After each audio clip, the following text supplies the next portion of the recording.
AITAH for glowing up after my divorce and not before. Story 1. I 53F have been divorced from my ex-husband Larry 54M for 6 years. Larry and I have 2 adult children, Steve 27M and Carla 25F. Larry and I met in college when we were both electrical engineering students. We were both very much on the nerdy side and looked the part, but were very attracted to each other, so I thought anyway. We got married soon after we graduated and both worked as engineers, but after a few years Larry decided he wanted to go to law school to become a patent lawyer. In order to look the lawyer part, Larry underwent a major glow-up during this time on pretty much all levels: tailored clothes, fancy haircuts, designer accessories like watches, etc., along with working out to trade his dad bod for a lean gym bod. During this time, I was raising our small children, while taking care of about 95% of household matters because of his long working hours, all while working full-time. I admit I did not glow up along with Larry. My own appearance has always been on the plainer side. I'm not overweight, but a bit stocky. 5'I". AITAH, LBS, simply cut hair, glasses, practical clothes, not much makeup. Larry loved me as is for about the first decade of our relationship, but after he started working as a lawyer, he started to become drawn to more conventionally attractive women and had several affairs. When I pressed for counseling, he said that the issues were things like my big nose and post-baby tummy pooch, not things I could fix with a simple makeover. I was getting organized to ask for a divorce when Carla was hit by a car while riding her bike. She survived and is fine now, but needed several years of intensive surgeries and rehab. In order to provide a unified front for Carla and Steve, Larry and I agreed to stay married and be as cordial as possible. He continued to see other women during this time, but by this time I was past trying to get him to be faithful. We did separate and divorce after Carla went off to college. Larry is remarried now to a much younger woman, 33F. In the past couple years, I have actually decided to focus more on myself, including my appearance. Now that my children are grown and out of the house, and I don't have to worry about tiptoeing around a difficult husband, I finally have time and resources to do so. I didn't get a nose job or other plastic surgery like Larry had wanted, but I did update and color my hair, started working out more, lost about 15 pounds, got a new wardrobe, and actually started dating. I don't have a steady partner yet, but regularly go to age-appropriate singles events and go on dates.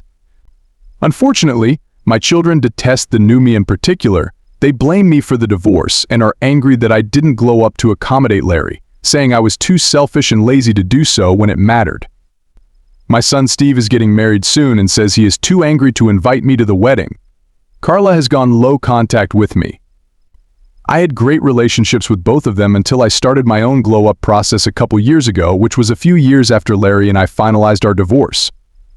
Steve and Carla have told me that the only way to fix this, the only thing that would be fair, is to go back to the way I was before, meaning stop coloring my hair, dress in my former plain frumpy way, and stop dating. They say they are most upset about the dating, and that it's not fair for me to be looking for a new partner. So, AITAH for everything I have done here for not improving my appearance until after I got divorced. I really don't think Larry would have been faithful to me, no matter how much I twisted myself in knots.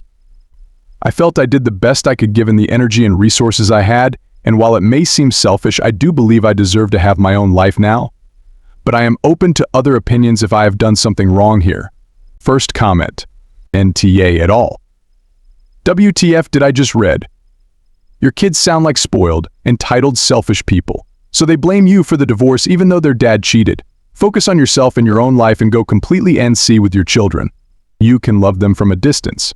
You spent years sacrificing your own happiness for theirs. It's finally your time to be happy. Second comment. You're NTA for improving yourself. Sometimes it takes a big event like a divorce to trigger things. You're probably right, he would have cheated on you anyway. Your reasons for not taking care of yourself like this during your marriage seem reasonable. Who TF can work out while working full-time and taking care of all the household chores? Maybe you need to defend yourself in front of your kids who sound like assholes like their dad. I find their position extremely weird. Third comment. TA. Your children are being immature and selfish despite being old enough to know better. Eventually they may come to regret how they treated you, but what's most important is that you deserve to be happy. I applaud your self-improvements and wish you the best of luck on your journey to find happiness the second time around. Story 2. AITAH for breaking up with my BF in front of his friends over a girl bestie. We have been together for 8 months and official 4. I love him honestly and everything was great. We met each other's family and friends and the whole thing. On Saturday I was meeting with him and his friends and he was to introduce me to his best friend from college. Let's call her Karen. She came 5 hours late and he refused to order until she was there. I wasn't very hungry so I wasn't bothered at first, but then she came without apologies or anything. She just nodded hi when he introduced us. The other 2 friends were with their GFs and they weren't very glad to have waited before dinner. Her explanation was that she got caught up in a game. We are all way in our 30s. Then she got a bit drunk and wasn't all over my BF, and the first time she talked to me was to tell me I hope that you aren't like the other girls and get intimidated by our friendship. I was like, what? I don't get intimidated by other women. She insisted that she was the reason my BF and all his exes broke up. My BF then interjected agreeing with her.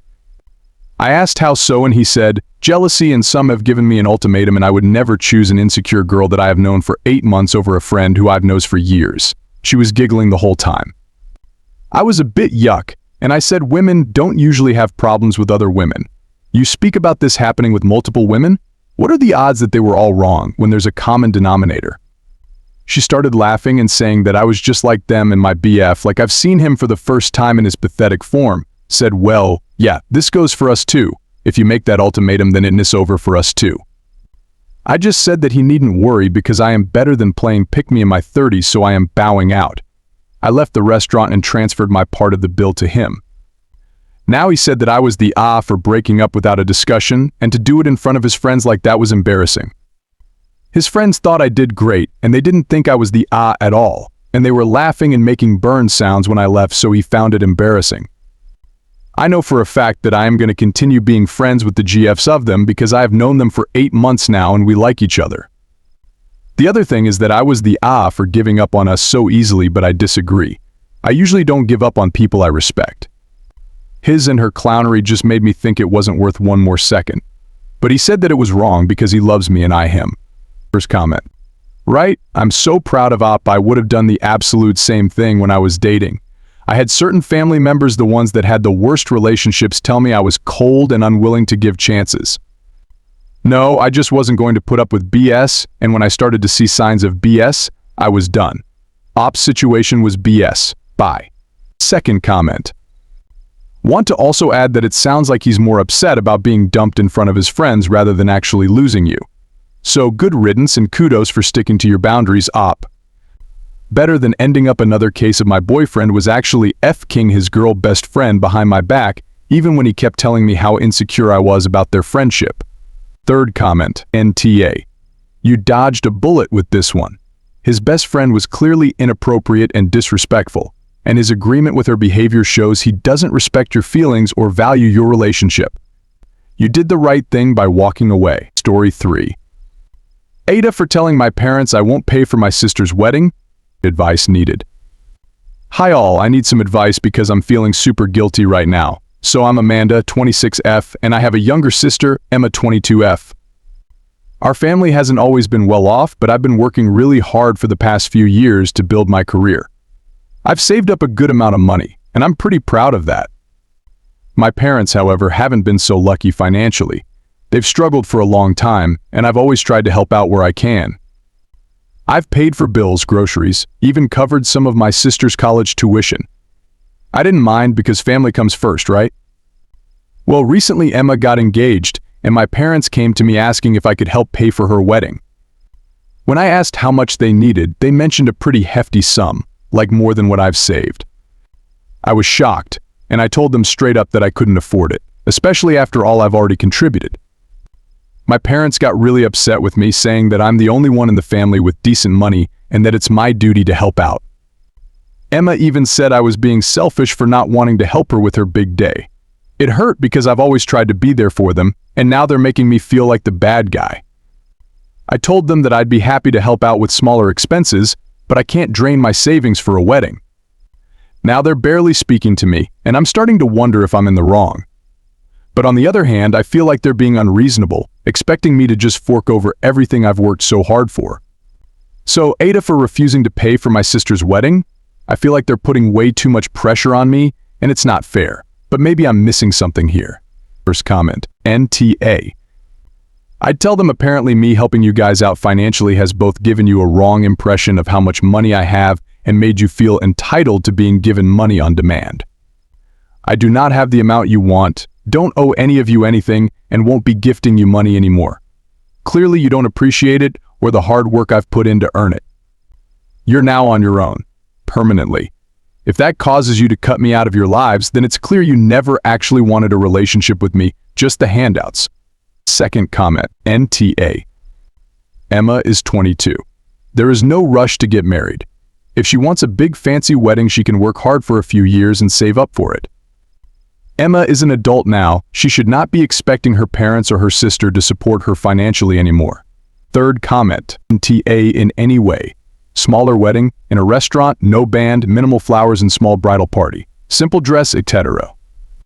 If they complain, tell them to get their priorities straight, the marriage and not the wedding. Or uptick her career and invest in herself.